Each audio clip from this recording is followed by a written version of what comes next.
All right, all right. Welcome to the Game Changing Work Show. It's been a while since I've seen you, and I'm happy that you are yes.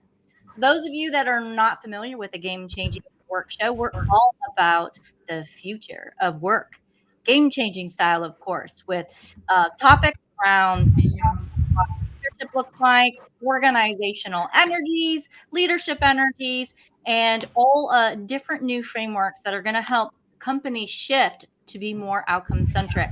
So, without further ado, today's topic is around how to generate organizational intelligence and the key to sustainable performance. And so, we're going to talk about the market challenge, what we call the Four Horsemen. Ooh, sounds kind of cool, right? The solution, systems energy, and then we'll cover the black box method today. So, Roxana, you want to introduce our special guest today? Of course. I'm so happy to have John and Michelle with us today because we mentioned we would have super special guests last time. So, John is the founder and CEO of Quanta Consulting, and he's an enthusiastic and determined game changer who loves the challenge of helping clients to do the impossible. And he's passionate working with high energy and creative individuals to co-design original solutions that drive sustainable change. He's also the architect of Quanta's original methods, from energy assessments to techniques for changing behavior and performance. So we're going to talk about that. And Michelle, who is Quanta's guru of team development and who's super passionate about helping people create sustainable change at a personal and business level. She has over 25 years experience in Quanta, co-developing and building their unique assessment tools and systemic methods. And she's worked with hundreds of leaders and teams across many different industries in multinational organizations. So super, super interesting discussion. I can't wait to start it. Let's kick it off. Yeah, let's get to it. Now, I love this topic because knowing, we've dealt, Roxana and I, different aspects when it comes to what people are trying to do out there in the market now with their organizations, right? If it's the individual trying to make change and be someone that is invoking different ways of thinking and working in organizations, or an organization itself where I deal with, in these agile transformations, they are trying to move towards what they would call agility, which is really just changing the way they work and think in general, right? It's always about changing in moving towards this something, as I call it. Now, let's talk about this market challenge, which I thought was quite fascinating. The Four Horsemen. So, what's that all about? Great. The Four Horsemen of the Apocalypse. What we've done here is to have a look at the global market. With the COVID pandemic and so on, it's really been a microscopic view on what's really happening out there. And in a way, the Four Horsemen represent the potential shifts in the market, which, if they combine together, create really a perfect storm for us. So I think the challenge for organizations and leaders is to look at things differently. And I hope today that what we're going to do is introduce you to the concept of organizational intelligence as a systemic issue based on organizational energy. And we'll explain some of this, I hope, in quite a bit of detail so that you understand it. But what we want to do is to bring you something different. Because what I'm going to talk about the market briefly is to say that whatever we've been doing in the past doesn't seem to be working. So the Four Horsemen, in no particular order, if we have a look at organizational lifespans, and Jeffrey West has done a lot of work on this. Right now, the average half-life of an organization worldwide is 10 years and declining. So despite all the efforts that we're putting into making organizations survive and grow and evolve and be profitable, they're actually collapsing faster and faster. And that's the first horseman. The second one is this issue of the failure of transformations. Now, I know there's a lot of debate about this. Kotter talks about 50%, others talk about 70%, others talk about 90%. So it's a general statement that I'm going to make here, because at the end of the day, what is a transformation anyway? So very often a transformation happens when the share price drops or customers disappear and there's a knee-jerk reaction and somebody says we better transform without really knowing what they mean. And I hope we're going to explain that for us, transformation is not really the right word. What we're going to be talking about is sustainable evolution rather than a transformation from A to B. But the point is, from the second horseman's perspective, we're talking about a high rate of failure. Let's say the average failure of transformations is 90% in some areas. My question to you is, would you go to a dentist with a 90% failure rate? Clearly not. So what we're saying here is that's the next horseman, which is really pushing the boundaries for us to say, well, what are we really doing? If we don't know how to transform, then what should we be doing? Now, the next horseman, which is important, is the one around leadership investment. Now, this is an HBR article, and we can send the connections out to anybody, the references. The annual expenditure on leadership development and training is about $400 billion. Now, of course, somebody's going to say, well, it worked here and worked there and so on. But the bottom line, based on fairly extensive research, is that the $400 billion is a complete waste of money. It seems to have no impact on leadership, changing leadership behavior and leadership impact. And we'll be able to touch on that maybe today, maybe in the next session, because they're very real reasons linked to what we would call the organizational DNA, which allows training to take place or not to take place. But we'll get into that detail. And the final horseman is leadership itself. Now, leadership is becoming a real crisis, especially through this pandemic. Various surveys, and I'm sure many of you have read some of these surveys, and they say that most employees are saying, and in some surveys it's 85%, that the biggest problem at work is their boss. And I won't use bad language here, but there's a book about these guys.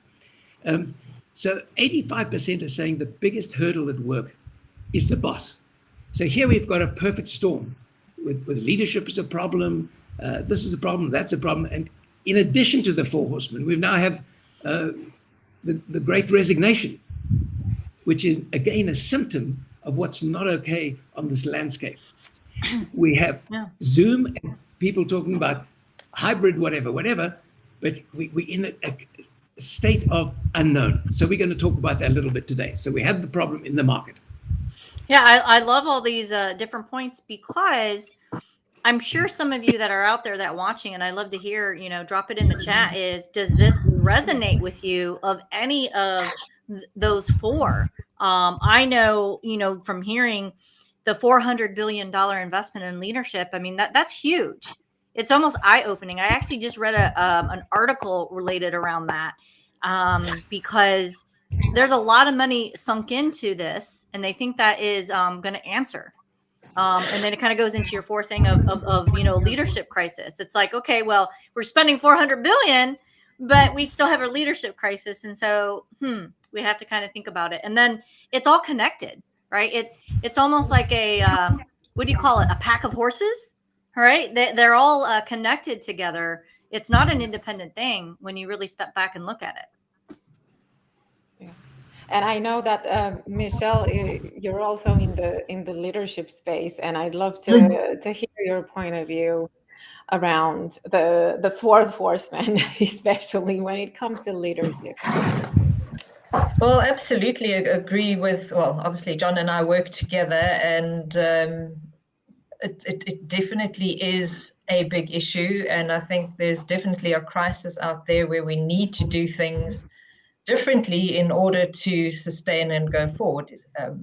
He spoke about the COVID pandemic, which has caused huge changes in the way people are at work, and going forward, are we going to go back to how it was before, assuming that this virus ever goes away? And there has to be new ways of doing things and doing things differently in order to manage the future. We spoke about the hybrid, and do people want to go back to work? Do people want to work from home? How's it going to impact leadership from that point of view? Because we're now leading very, very differently because people are not in the office. We're sitting here staring at each other on a screen, and how do you manage that with everything that John has spoken about? So yeah, I think there's a lot of interesting challenge out there for us going forward.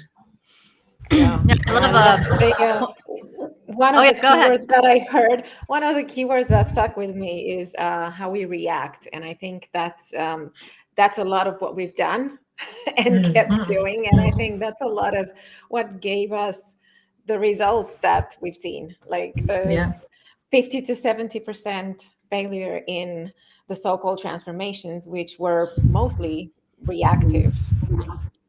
There's a lot of people now, we're in this space where everyone is either rethinking different ways and challenging what we're doing. And like I saw an article posted, somebody that really focuses on lean change management is saying, quit talking about failure and change the language. Well, this is kind of going back to, and I love where we're about to step into, is changing the language isn't going to change what's actually, that whole, and you love that what Larry in one of the other shows talked about, the rubber band. Okay, you can talk about something, but everything you do will bounce you back to what you're trying to get away from and move towards. There's something that's bringing you back to it. And this goes into probably our next topic, I think, if I seeded it right, if we're ready to, talking about the new type of leadership energy that really drives organizational intelligence. Are we ready? Yeah, we're ready. Let's go into the solution. Let's get it started. Okay, now here's the big picture. What we've done over the years is we've worked very closely with teams and organizations and mainly large corporates.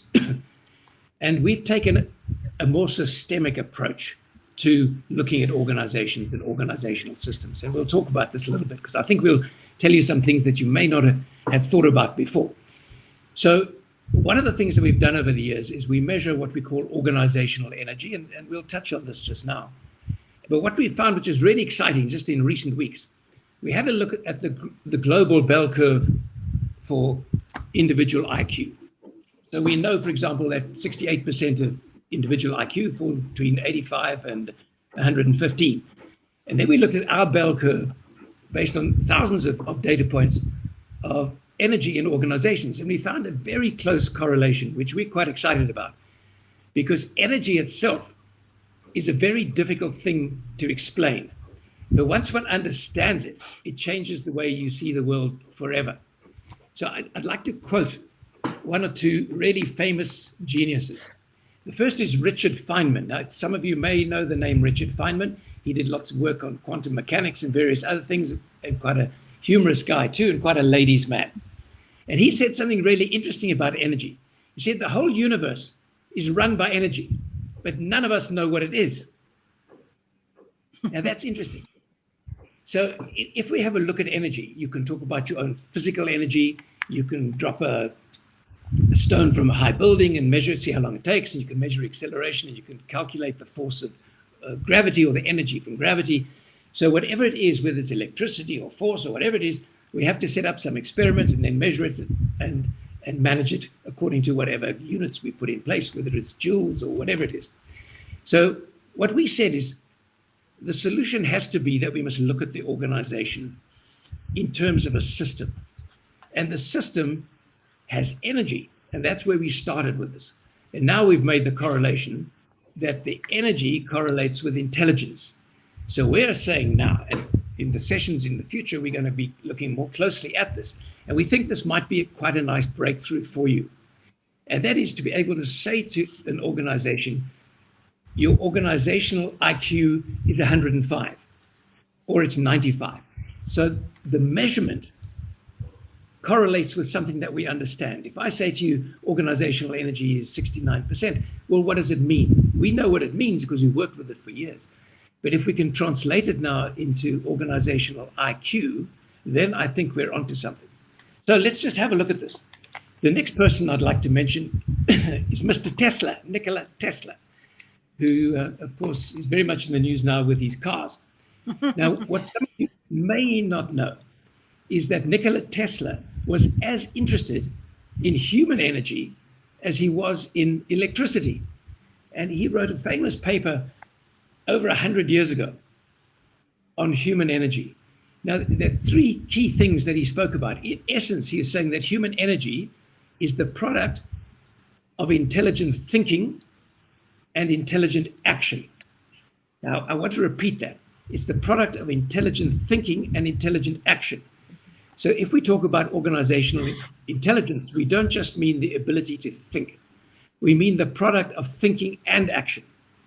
So then the decision-making, the speed of decision-making is part of the intelligence of the organization. And I think we can build on this a little bit together in terms of the definition of what we mean by organizational intelligence.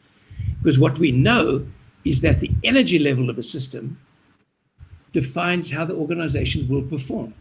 So a lot of the current interventions, they're all correct in their own spaces, but they need to be linked to something bigger. And we call that now organizational intelligence and organizational energy. So if you want to know the 3 steps that Nikola Tesla spoke about 100 years ago of how to increase energy, and we'll talk about it in a bit more detail, but I'll give you just the 3 things that he spoke about. The first thing is, he said you must employ intelligent people. So what is he saying? He's saying you can't make a silk purse out of a sow's ear.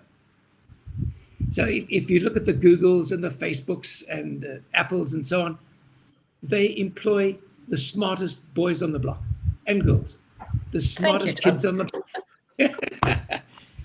So you can't make, as I say, a silk purse out of a sow's ear. So the first thing that Tesla says, you must have the brains, you must have the intelligence.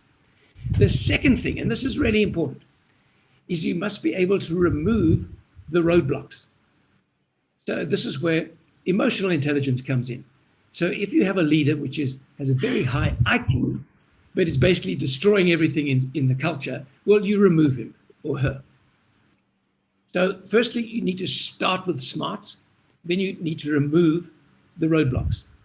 But that's a zero-sum game for Tesla. You see, because once you remove all the roadblocks, then what? The third step is the most important step, and that's where we're going to be focusing on in these talks. And that is how to best explore possibility. So how can you increase intelligence, increase your intelligent action continuously? So we talk a lot today about continuous development. And one of the numbers that you may be aware of, it's another paper we can give you the reference to, is the 70-20-10. Some of you may be familiar with that. So the 10% of development is really the classroom stuff. The 20% is the coaching stuff. But the 70% is everything which doesn't happen. And that's the learning on the job. Yep. And the problem for coaches and consultants in the past, and that's part of this platform which is cracking the seismic cracks in our view, is that leadership development is not being conducted correctly. It is not being conducted to generate energy and intelligence continuously. So if those of you who are interested in sport, whether it's tennis or golf, whatever, you would never be a professional top tennis player if you didn't have a top tennis coach. So it's crazy. In our management world, everybody's leaders are paid a lot of money. They're professionals. They might do a little short coaching course here. They may do an MBA over there. It seems to make absolutely no difference. So what we're saying is it needs a revolution now. We need to start a revolution where we look at how can we increase the energy potential of leaders continuously. And that's the big challenge. And maybe, ladies, you might like to add a comment around that. Yeah, I actually want to tie this back to what we do in Agile, but they do it more in the execution boots on the ground. So they have things called Agile Dojos. And the reason why they have these dojos is because they know that when it's an application, it's an extensive, where they are put in these extensive projects for a week and they're learning not only how to do something, but they're actually doing actual physical work. So there's that 70% application doing it on the job. They just kind of picked a particular project. So a lot of the things that we have been doing, especially in the Agile coaching world, has always been around the boots on the ground execution layer. And so for me, and I'm going to be biased when I say this, is that's the piece where I see John missing is we leave out middle management, which we have a term in Agile community is the frozen middle. We leave out the other leaders that are supporting in part of what we don't necessarily have a program that's inclusive with them. So there's no like on the job application, even in an agile transformation of moving in that direction to help them with it. It's always let's focus on the execution layer, the people, the boots on the ground, how to do it. And so that's where I see a huge gap that's not helping those folks when they need just the amount of love and attention in that 10%, 20%, 70%. We're lucky to even get them in 10% to even go to a training. That's one. Two is most of the time when they're hiring an agile coach, they're not hiring for themselves. They're hiring for the others, not them. And then the 70% is there isn't anything really designed in these programs to even go there. So we have all these different challenges where I see in this agile transformation world is that they're separated. And so you have a lot of folks in my industry that have spun off these agile leadership institutes and organization thing, but it's not inside the organization like a dojo that we have developed for the boots on the ground execution people. Exactly. And the dojo is not disconnected at all, like exactly what you said. And I totally resonate because coming from the learning and development space, this is what I was always triggered by, the fact that training and development, learning and development was just a quick fix most of the times.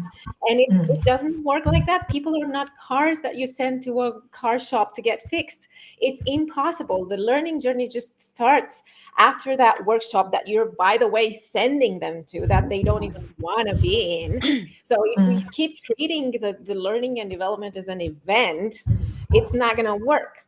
And plus, people, what I find, especially now, because I work with mid managers, especially because of that, because a lot of pressure is there on them and nobody seems to care about them. Like they need to care about their team, their boss, their clients, everybody, but who cares about them? So that's one thing. And then the other thing is I see so much pressure put on the leaders and the leadership with no accountability transfer to the team. What happens to the team? Like these leaders, they do not operate in isolation. They work is just what John was saying in this system.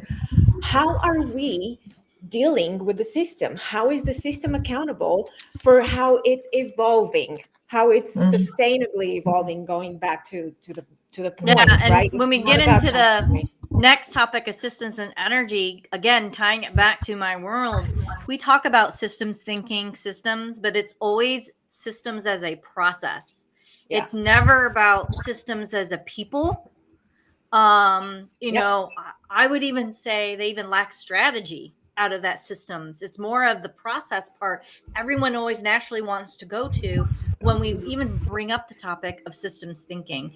And we probably, oh, excuse me, I can feel a cough coming on. Is a system and energy. Like I told you, it's going to start coming on. All right, take it over, Roxana. The lives. It's the lives. It's the lives. Come on. Isn't I mean, and I know Michelle, you wanted to say something. Yeah, exactly. I wanted to pass it on to you. Yeah. So I mean, just talking about, I mean, the work that we do with teams. I mean, Roxana, you were speaking about, it kind of sits with leaders and managers to expect the change in the system.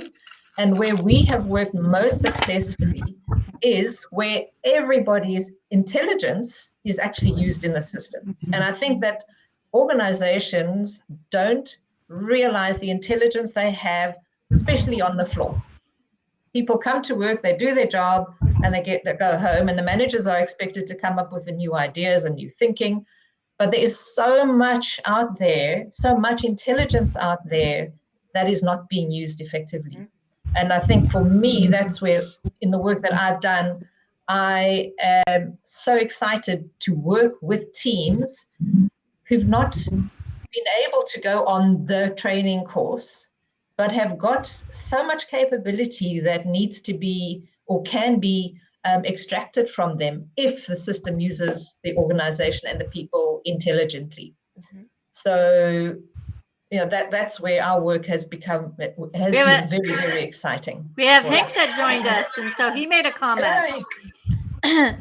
Hello. Yeah. So talking about leadership development, we're keen to hear the thoughts of what we believe in the essence of good leadership development to make them increase organizational energy.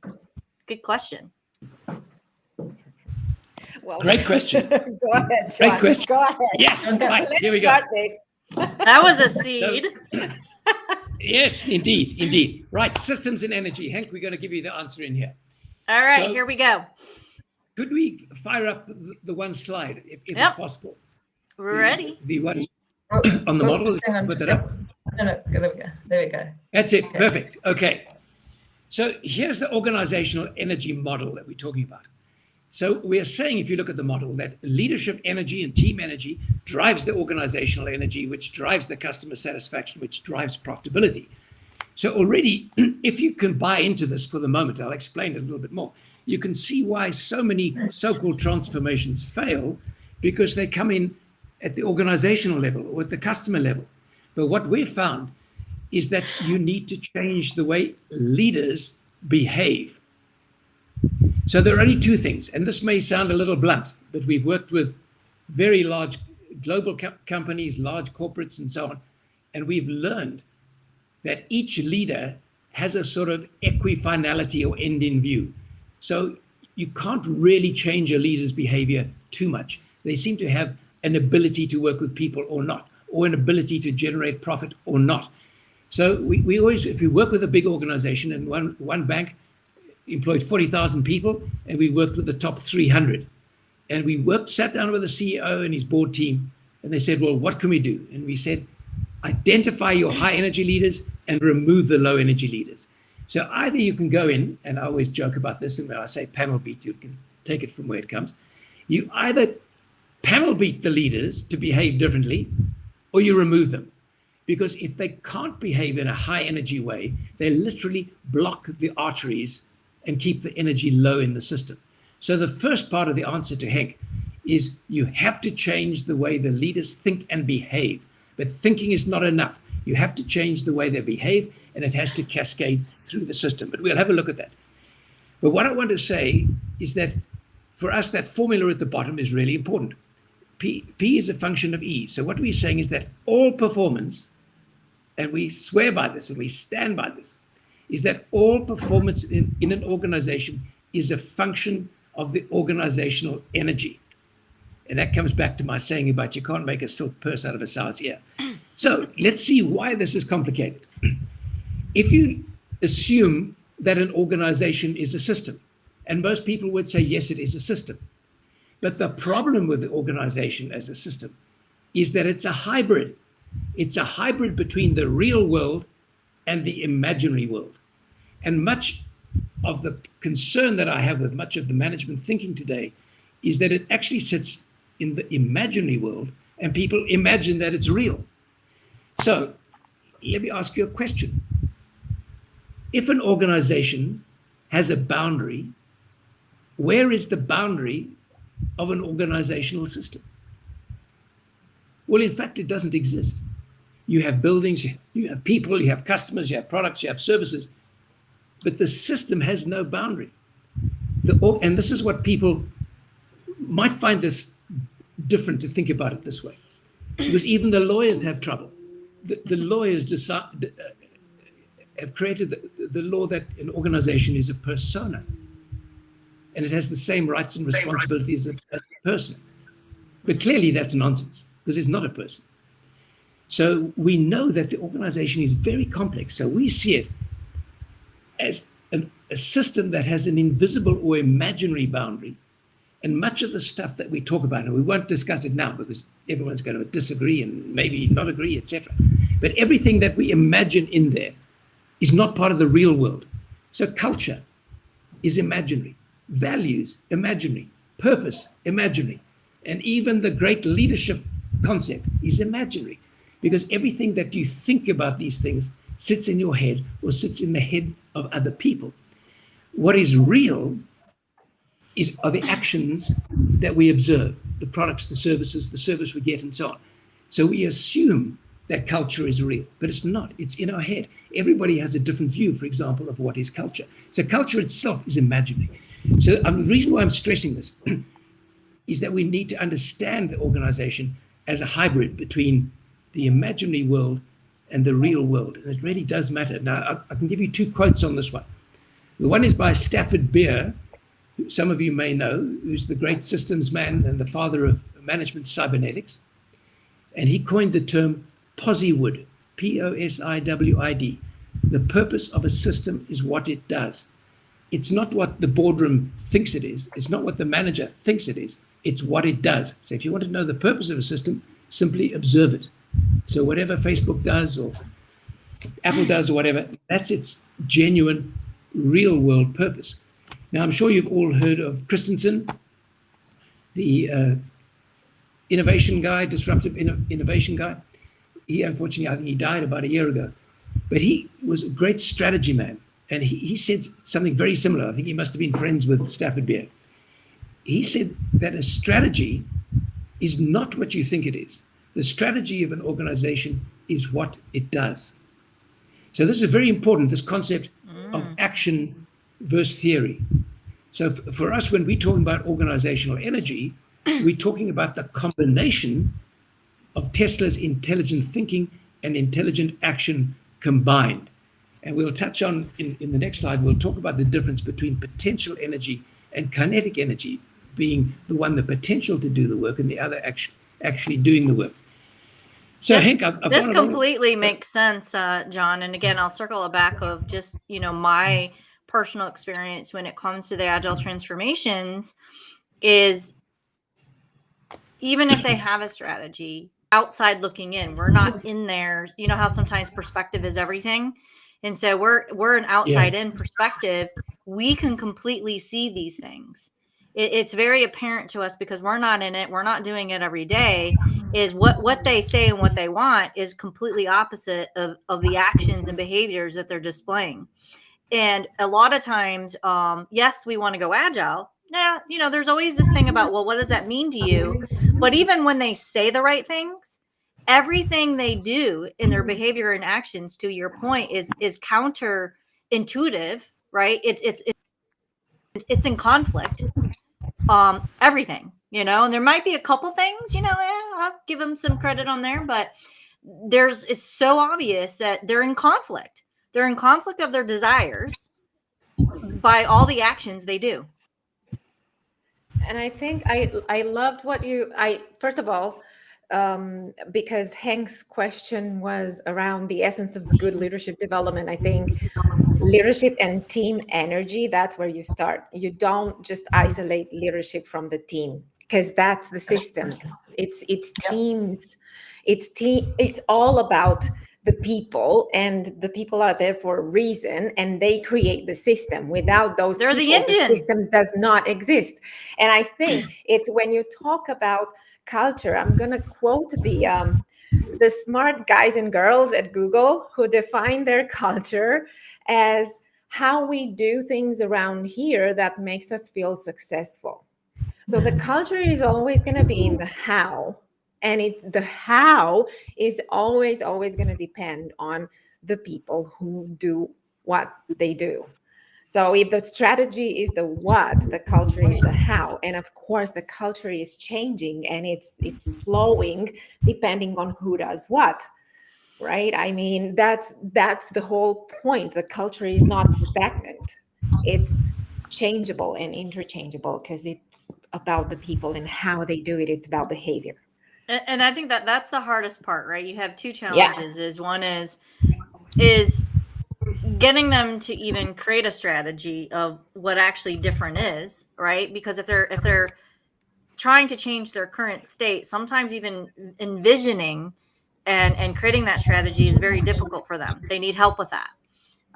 There's a lot of consulting companies out there where they're trying to help them innovate, and a lot of times the leaders have a hard time creating their strategy. And so that's one hurdle, right? So say they get past that, then you get into what I love where you were going with, and I'm going to have to start using that. The culture is in the how, because now you have another hurdle is, okay, well, we got through that. Whew, now what do we do? How do we get there? And this is where the energy, and I love kind of like maybe bringing it back into this energy conversation, is it's like anything. If you don't have the energy, and we can talk about energy in very, very different facets to sustain, severe, to even get there, right? What happens? It never happens.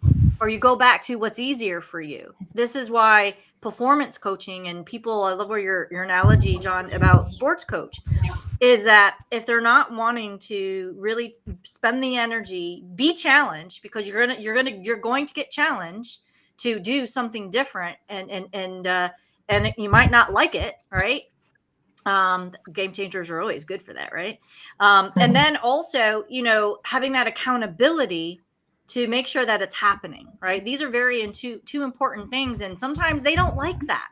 When you're going from outside in, like me being an agile coach, they might not want to be challenged. They are like, lay off, right?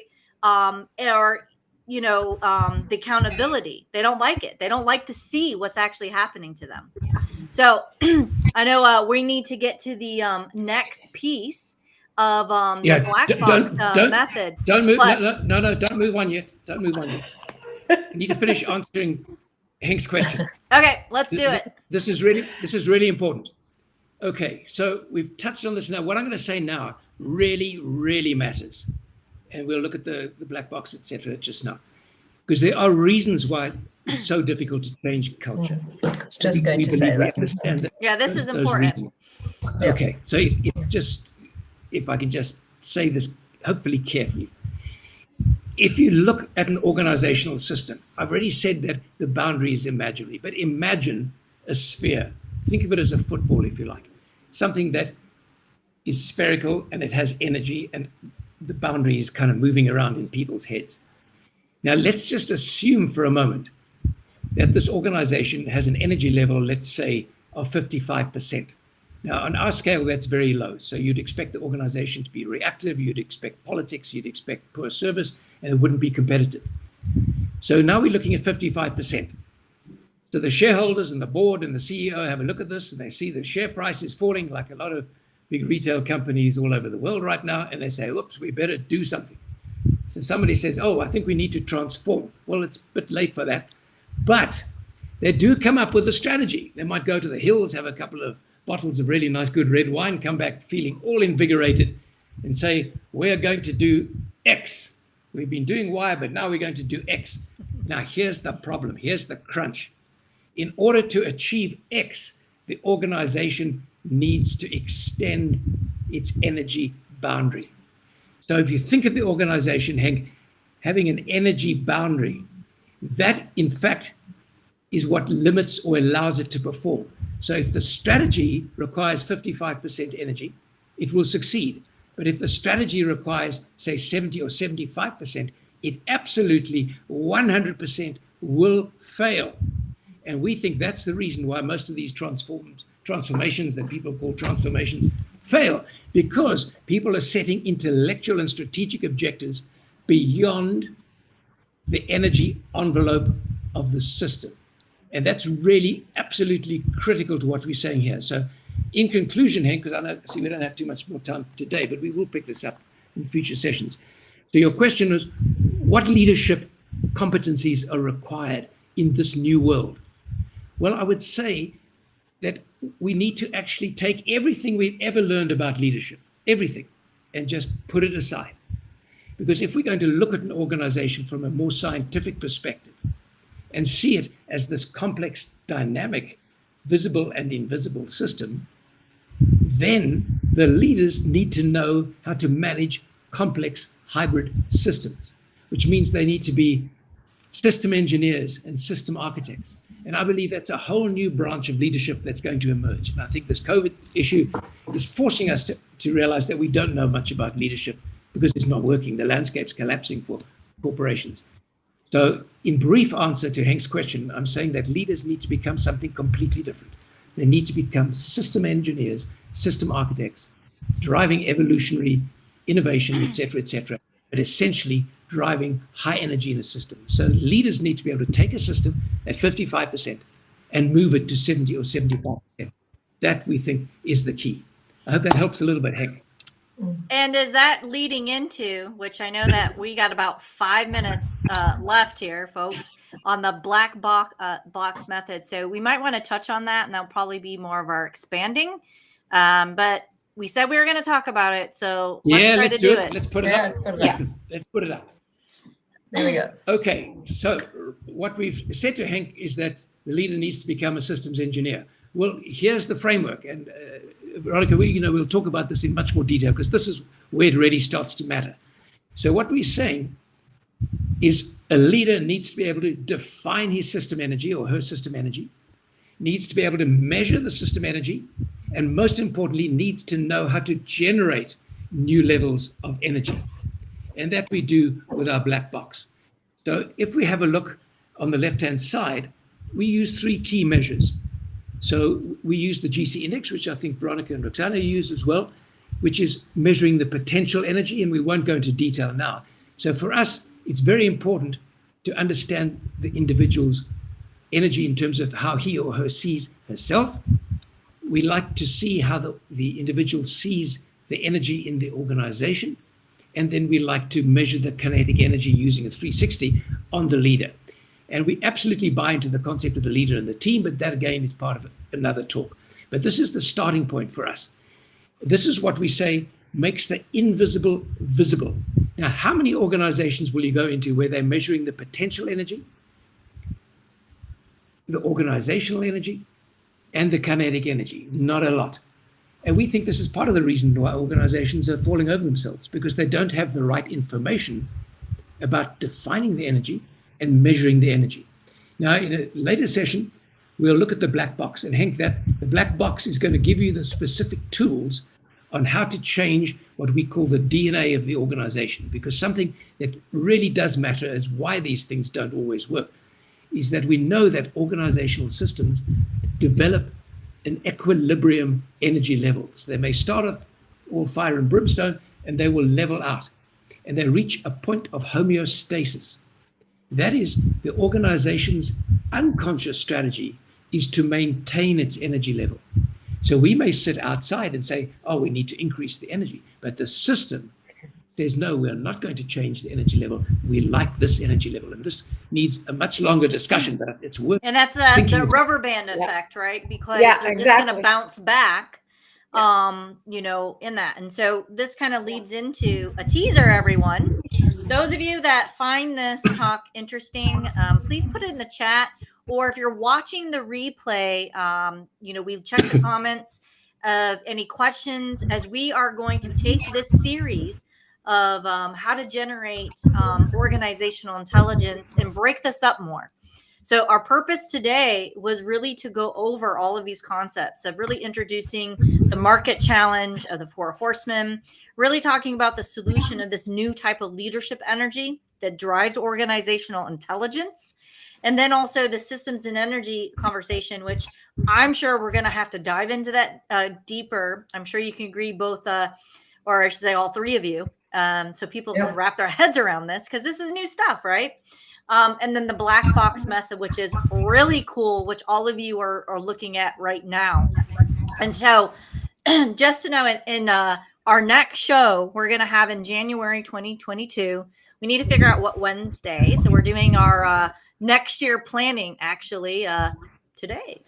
And so we're going to take a deeper dive and break this up more about organizational intelligence. So this isn't the only one, folks. We're going to dive into this more and provide some of the insight. So please put your questions in if you have any. So as we're preparing to go into more episodes on this, we know what you're interested in or what you're curious about. And you can watch the replay on LinkedIn. Roxana and myself are profiles. We'll have the replays there. And then also we'll put in our YouTube channel, which those of you may not be familiar, where we have all our libraries of videos that we play. So you will never miss a beat, folks, if you missed it live. And don't forget to follow us on our game-changing work. Yes, we are quite fancy. We have our own LinkedIn page. So follow us. We're building things out more in 2022, but follow us on LinkedIn so you stay up to date what's all happening there. Thank you so much, John and Michelle. Pleasure. This is Pleasure. awesome stuff. I'm so excited to really bring this concept into the United States and really helping in the space that I am in, where we know this has been a struggle. A lot of the top 3 challenges for agile transformations are directly aligned for this, and it's been this way in the top 3 for several years. Every time they do these state of agile surveys, the top 3 are always there. It's always around culture, resistance to change, all of these types of things that we're talking about, leadership, et cetera, et cetera. So stay tuned, everyone, and we will see you January. And Amazing. thank Happy you, holidays. everyone. Cheers Happy all. New Year, everyone. Thanks Hope so it's a much, good ladies. one. Thank you. You.